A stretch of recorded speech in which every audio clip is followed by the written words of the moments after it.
majelis yang ada, kita perhatikan banyak yang mahauli Syekh Salman Al-Madani sekalian membaca manaqib Sidin. Tadi malam juga ada beberapa yang ulun lihat membaca manaqib Syekh Salman Al-Madani, dan beliau dimakamkan di kuburan Baqi' berhampiran dengan kuburan sekalian istri Rasulullah Shallallahu Alaihi Wasallam. Jadi salah satu dari faedah atau manfaat atau keutamaan daripada membaca manaqib wali Allah itu, di sini dikatakan barang siapa melazimkan membaca manaqib Tuan Syekh Muhammad Salman Al-Madani pada tiap-tiap tahun sekali secara berjamaah dan membaca Al-Quran dan bertahlil. Nah, kita sudah membaca Quran tadi dengan orang banyak dan juga sudah bertahlil, serta bersedekah sekadar kemampuannya. Nah, sedekah minimal sedekah senyum misalnya kan, sedekah juga.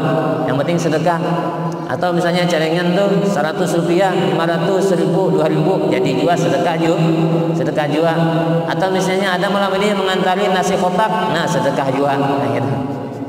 Aqua 1 gelas juga sedekah. Sekedar kemampuan kita. Nah, dan pahalanya ditujukan kepada Syekh Muhammad Salman Al-Madani, apalagi jika dikerjakan ketika bertepatan hari wafatnya. Nah, mudah-mudahan lah, walaupun kita agak telat 2 malam lah, Selasa malam Kamis, malam Jumat malam Sabtu. Nah, mudah-mudahan di bulannya barang kita bertepatan menghauli Sidin, walaupun kadang tepat pada tanggal 2 Zulhijjah. Mudah-mudahan kita juga mendapatkan syafaat Sidin. Niscaya Allah Subhanahu wa taala akan meluaskan rezekinya yang halal, dan lagi Allah Subhanahu wa taala akan menyampaikan atau mengabulkan segala hajatnya, baik dari hajat dunia maupun hajat akhirat. Nah, ini salah satu keutamaannya, diluaskan rezeki, dimudahkan urusan, dan dikabulkan hajat, baik hajat dunia maupun hajat akhirat. Maka dari itu banyak di antara keluarga-keluarga kita, tetangga-tetangga kita, biasanya banyak yang memiliki hajat. Apabila A, apabila B, maka aku anak membaca manaqib Syekh Salman aja, kabul hajat, lalu membaca manaqib Tuan Syekh Salman Al-Madani. Mudah-mudahan dengan membaca ini pun hajat kita dikabulkan oleh Allah Subhanahu wa taala, terutama hajat menjelang tanggal 10 Zulhijjah. Nah, bertepatan hari raya Idul Adha, ada yang hajat atau kurban, kemudian ada hajat yang macam-macam. Mudah-mudahan dikabulkan oleh Allah Subhanahu wa taala.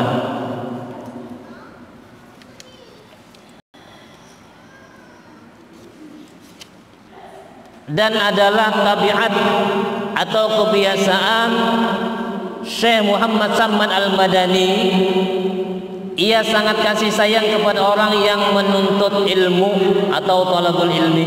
Nah, menuntut ilmu berarti beliau juga sayang terhadap yang hadir di sini, karena masuk dalam kategori menuntut ilmu.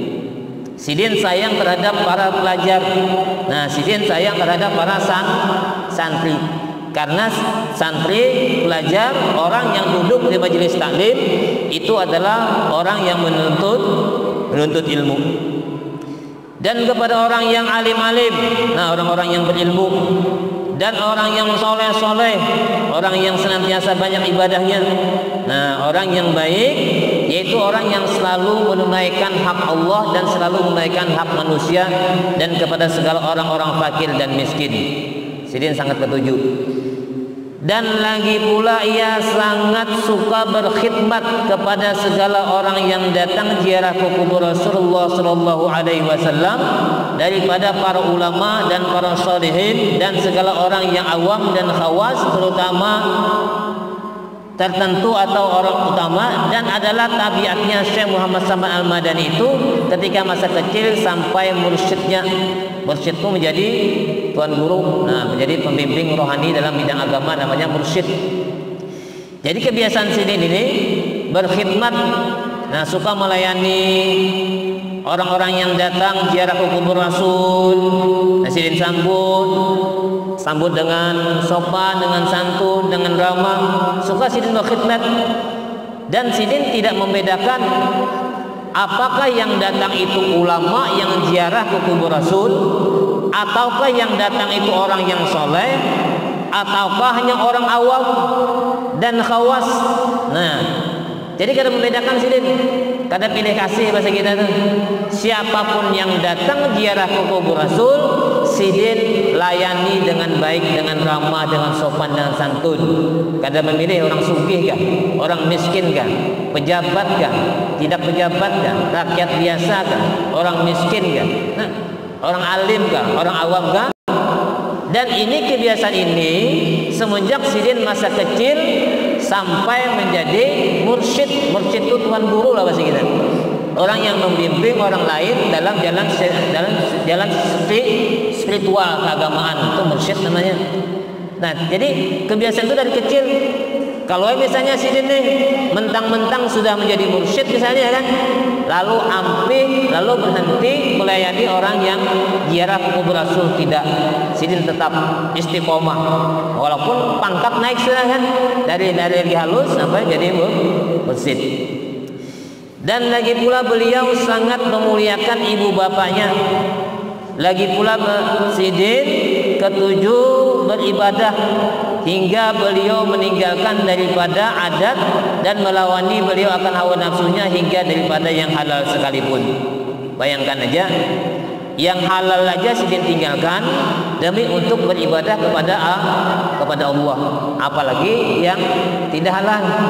Ya Allah, yang subhat enggak, apalagi yang haram. Yang halal aja Sidin tinggalkan demi asiknya beribadah, mendekatkan diri kepada Allah. Apalagi sekedar main HP aja misalnya, wah parah. Misalnya sholat apa nih, sholat Isya misalnya malam Senin, pas kebetulan siaran GP secara langsung, wah itu kan lebih milih mana, milih GP kan atau milih sholat kan? Ini ya Allah, kada jelas juga halal itu kada haram misalnya kan, pengen ada haram tetap Sidin tinggalkan nafsu tuh. Atau secara langsung bola Indonesia lawan Vietnam misalnya, orang ajan di masjid, nah pilih mana? Nah, kalau pilih nonton bola berarti meninggalkan masjid misalnya kan. Dan tiadalah tidur beliau pada ketika malam hari melainkan sedikit jua. Dan apabila beliau diberi bantal oleh orang tuanya ketika beliau hendak tidur, maka Sidin gelisah keluh kesah seperti orang yang sakit. Ini bedanya dengan kanakan ini. Kalau kanakan ini bisa jadi gini juga, jawitannya guring, dijongli bantal, gelisah juga kanakan ini. Tapi gelisahnya kenapa? Gelisahnya ampih main HP, nah, ampih memicik remote TV, nah itu gelisahnya. Kalau Sidin gelisah disuruh tidur karena Sidin sangat asik beribadah pada waktu malam hari. Kalau diantara kita mungkin, abahnya guring, gelisah abahnya, kenapa? Chattingan belum tuntung lagi kan. Nah, Facebookan belum tuntung lagi, live streaming belum selesai misalnya, asik, nah atau asik nonton bola. Kalau Sidin ini gelisah bukan lantaran kesenangan dunia, bukan kenikmatan dunia, bukan menuruti hawa nafsunya, tapi Sidin gelisah disuruh tidur karena Sidin merasa sangat dekat asik beribadah. Kayak kita juga kan asik beribadah misalnya, baca zikir. Ada momen apa kalau tiaranya lagi itu karena saking asiknya, saking mabuknya beribadah kepada Allah. Dan apabila sampai waktu sahur, nah jadi ngaran yang namanya kuitan lah, yang namanya kuitan menyuruh break, tidak. Walaupun Sidin sibuk nikmatnya menikmati malam beribadah dengan Allah karena perintah kuitan wajib, ya Allah wajib dituruti. Dan perintah itu selama tidak melanggar syariat, melanggar hukum, berarti kita wajib patuh terhadap orang tua kita. Dan ini Sidin buktikan walaupun sidin asik beribadah, walaupun sidin asik membaca Quran misalnya kan, asik berzikir, tapi disuruh kuitan guring, oh sedang dah guring-guring, tetap sidin guring, tapi sidin guringnya kada janak nang kayak kita, tidurnya hanya sedikit malam, nah sedikit aja, sekedar untuk mengistirahatkan mata, karena mata kita juga punya hak untuk istirahat. Dan apabila sampai waktu sahur maka beliau bangun daripada tidurnya, lalu beliau ratib sahur. Nah, ratib sahur itu menunggu waktu sahur dengan berbagai macam amalan-amalan. Nah, sidin baca amalan macam-macam tuh, zikir-zikir, baca Quran, salat tahajud, salat witir, salatul lain. Nah, sidin kerjakan. Kemudian daripada itu lalu beliau salat subuh berjamaah dengan orang banyak. Nah, ini salat subuh berjamaah dengan orang banyak. Artinya apa? Artinya kalau salat subuh berjamaah dengan orang banyak, kadang mungkin sidin salat subuh berjamaah di rumah. Karena dengan orang banyak. Berarti salat subuhnya di mana? Di mana orang banyak berkumpul subuh, di mana? Di masjid atau di musola. Ya, Pak. Nah, orang wali saja sidin masih berjamaah di masjid. Ini banyak ibadah nih kan. Kalau kita misalnya kada mau sembahyang subuh di masjid, berarti kita wala. Lain wali lagi wala kan. Nah, wali berjamaah di masjid. Nah, mudah-mudahan jamaah kita di masjid subuh pun semakin banyak.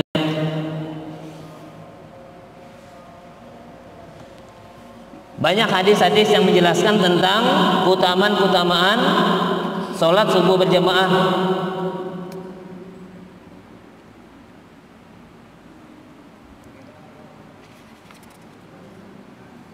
Apalagi ketika habis sholat subuh misalnya kita tidak langsung pulang.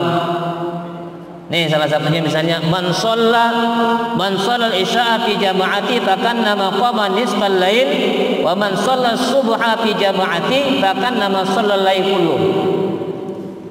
Dan Nabi barang siapa yang sholat isya berjamaah maka seolah-olah ia telah sholat malam selama separuh malam. Nah, kita ini kan sholat isya ini berjamaah ya Allah. Berarti seakan-akan kita itu sudah melaksanakan sholat malam separuh malam. Nah, itu salah satu keutamaan sholat isya berjamaah. Dan barang siapa yang sholat subuh berjamaah, maka seolah-olah ia telah sholat seluruh malamnya. Nah, bayangkan. Makanya ada yang mengatakan ulama misalnya kalau kita menghidupkan malam, cukup kita melaksanakan sholat isya berjamaah, kemudian sholat subuhnya juga berjamaah, maka itu kita masuk kategori orang yang menghidupkan malam. Dan kemudian juga Rasulullah SAW bersabda, wa tattami'u malaikatul laili wa malaikatun nahar fi sholatil fajri. Dan para malaikat malam dan malaikat siang berkumpul pada sholat fajar atau sholat subuh.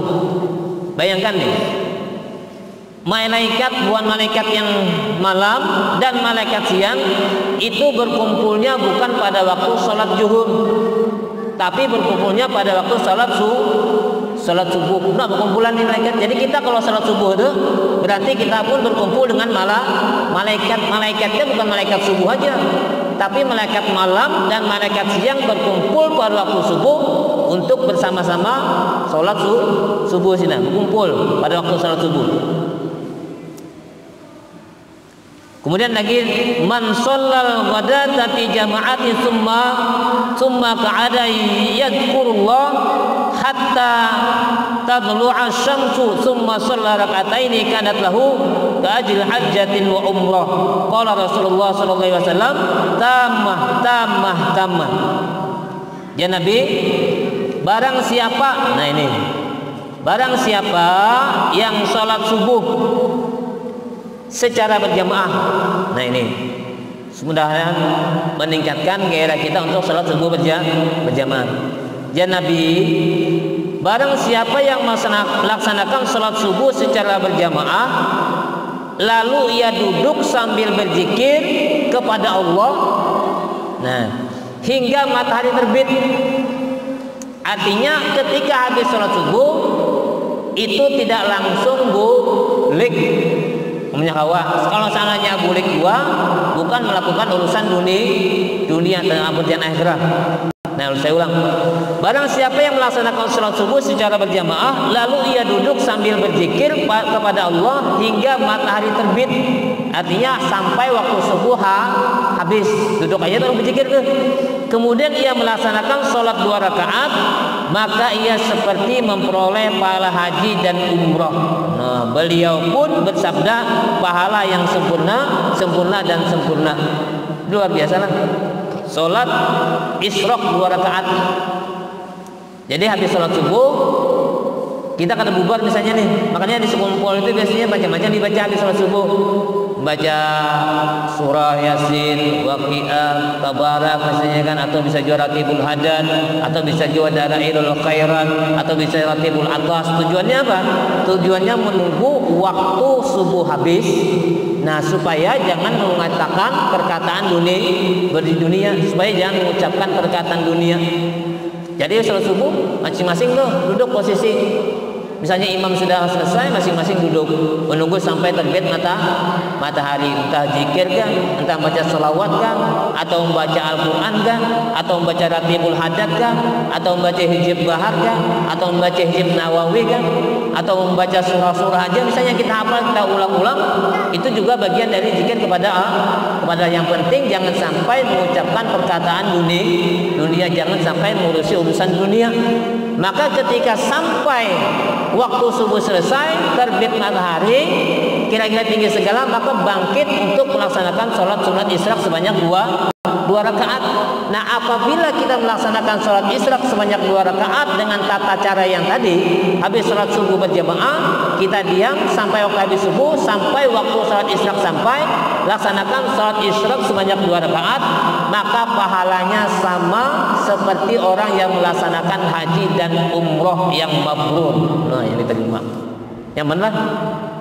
Apalagi ini kita kada kuat dulu haji. Ya Pak, dulu haji kita kawa. Negara lain kawalan. Kawai lah, cuma negara-negara tertentu terbatas misalnya kan. Kita sungsung memutuskan kada berangkat jemaah haji karena COVID-19. Nah, supaya kita dapat dua pahala haji, ya Allah, pahala haji dan umroh, kita gawe ya misalnya. Ya, kada kawa setiap hari misalnya kan minimal bulan Zulhijjah. Kada kawa misalnya saat tanggal 1 sampai tanggal 10, yang minimal pada tanggal 8 hari tarwiyah kan, kemudian tanggal 9 hari Arafah, kemudian tanggal 10-nya. Nah, atau misalnya tanggal 8 9 aja karena tanggal 10 sibuk misalnya urusan untuk melaksanakan sholat Id, tanggal 8 tanggal 9 kita coba untuk mendapatkan pahala besarnya sama dengan pahala haji dan umrah yang mabrur. Kita coba habis sholat subuh misalnya berdiam diri i'tikaf di masjid, ya kan, sampai habis waktu sholat subuh kita laksanakan sholat isyraq sebanyak 2 rakaat. Yang mana aja sembahyangnya? Sholatnya maknanya usolli sunatal isyraqi raka'ataini lillahi ta'ala. Sengaja aku sholat isyraq sebanyak 2 rakaat karena Allah Ta'ala. Caranya sama aja sholat sunat biasa. Rakaat pertama Fatihah. Setelah Fatihah kalau membaca ayat silakan baca ayat yang hafal qul ya ayyuhal kafirun sampai selesai. Udah. Kemudian lanjut rakaat yang kedua Fatihah lagi, baca lagi surah yang hafal qul huwallahu ahad misalnya, baca 2 rakaat selesai. Maka ketika itu apabila kita sudah melaksanakan sholat subuh berjamaah, kemudian tanpa mengucapkan kata-kata apapun kita lanjutkan berzikir, membaca Al-Quran, membaca selawat ataupun amalan-amalan lain yang sifatnya adalah ukhrawi, ya, hanya sifatnya adalah ibadah. Habis waktunya, lihat dia jadwalnya ada di situ. Jam berapa kira-kira waktu syuruk kan? Waktu habis sholat subuh ada waktunya. Nah, kira-kira habis, langsung kita bangkit untuk melaksanakan sholat sunat isyraq sebanyak 2 rakaat.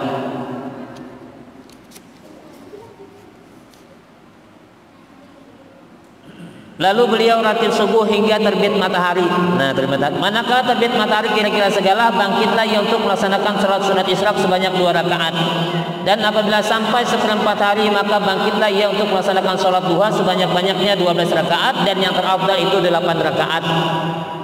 Dan lagi pula beliau membanyakan puasa sunnah dan membanyakan riyadhah dan menjauh daripada lezatnya dunia, kesenangan dunia atau kenikmatan dunia, hingga daripada yang halal sekalipun. Nah, silin membanyakan puasa sunnah. Senin Kamis, apalagi ini kena tanggal 8 puasa tarwiyah, tanggal 9 puasa Arafah. Apalanya kenal tuh. Sayang kalau kata kaum menggawi tarwiyahnya misalnya minimal Arafahnya tanggal 9 Dzulhijjah. Mudah-mudahan kita kawa menggawi puasa Arafah setahun sekali. Maka segala tersebut itu adalah keadaan di masa kecilnya, yakni sebelum balik. Nah, ini sebelum baliknya aja nangka ini sudah kawin sidin. Ya Allah. Ini sebelum balik nangka ini kita yang sudah 30 tahun hidup, yang sudah 40 tahun, yang sudah 50 tahun, yang sudah 60 tahun, bahkan yang lebih, pernahkah kita menggawi seperti apa yang digawi sidin semasa kecil seperti ini? Bangun tengah malam, ya Allah. Pernah ya sekali aja bila bulan puasa, hujan juga. Besahur ya Allah, sebulanan puasa, bangun jam 4. Ya, bangun jam 4 sebelum sahur, tahajud misalnya kan, gawi 8 rakaat. Kemudian witirnya sudah ya sudah, lanjutkan dengan baca Quran. Kemudian kira-kira jam 4, 30 menit lagi misalnya habis waktu sahur, makan. Karena sahur itu lebih disunatkan, lebih afdal diakhirkan. Kalau berbuka dipercepat. Dikit lagi. Dan setengah daripada wasiat Tuan Syekh Muhammad Samman Al-Madani, barang siapa yang membaca, nah ini doa yang nanti kita baca, barang siapa membaca Allahumma fir li ummati sayyidina Muhammad, Allahumma arham ummati sayyidina Muhammad, Allahumma sur ummati sayyidina Muhammad, Allahumma jur ummati sayyidina Muhammad, artinya ya Allah ampunilah bagi umat junjungan kami Nabi Muhammad, ya Allah maafkanlah umat junjungan kami Nabi Muhammad SAW, ya Allah tutupilah aib umat junjungan kami Nabi Muhammad SAW, ya Allah peliharalah umat junjungan kami Nabi Muhammad SAW. Dibaca sebanyak 4 kali berturut-turut sesudah sholat subuh. Niscaya ia yang membaca masuk dalam jumlah martabat fadilat wali kutub.